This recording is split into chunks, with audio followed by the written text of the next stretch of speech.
서산 지역의 유일한 시내버스 업체가 심각한 경영난을 겪고 있습니다. 이로 인해 운전기사를 포함한 직원들에게 월급도 제대로 주지 못하고 있는 상황인데요. 네, 직원들은 임금 지급을 요구하며 단체 행동에 나섰는데 사태가 장기화될 경우 버스 운행 중단까지도 우려됩니다. 한범호 기자입니다. 노동자들이 임금을 지급하라며 회사 앞에서 시위를 벌입니다. 서산 지역의 유일한 시내버스 업체인 서령버스의 운전기사들입니다. 이곳 직원 140여 명은 월급 2달치를 받지 못하고 있다. 최근에서야 겨우 한 달치를 받았습니다. 4대 보험료는 지난 1월부터 체납됐고 퇴직연금과 연차수당도 미납되고 있습니다. 노조는 밀린 임금이 지급되지 않을 경우 10월 중 파업에 나서겠다고 예고한 상태입니다. 직원들은 생활고를 토로합니다.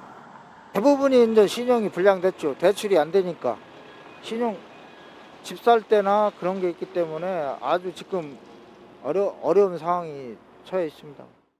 문제는 이런 임금 체불이 수년 전부터 반복되고 있다는 겁니다. 참다 못한 일부 직원들은 회사 대표를 업무상 횡령 혐의로 경찰에 고소까지 했습니다. 10년, 20년 된 사람들 퇴직금 하나도 잘못하면 못 받는다는 게 저희도 가슴에 와닿거든요. 그런 상황에서 그냥 놔두고 발 뻗고 있을 수는 없었고.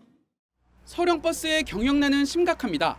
각종 세금과 물품 대금까지 합치면 미지급된 금액만 41억 원. 2년 전 사옥을 이전하면서 진 빚도 13억 원입니다.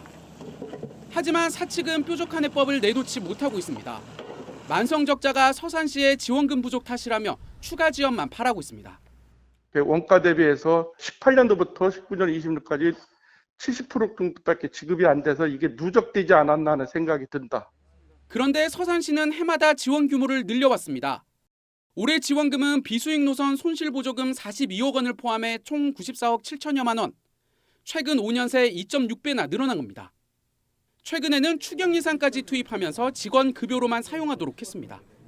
상반기 중에 이 본 예산에 편성되었던 34억 원에 대해서 이제 지급을 완료한 상태고 서령버스에서도 어떤 자구적인 노력이 더 필요하지 않나 생각이 됩니다.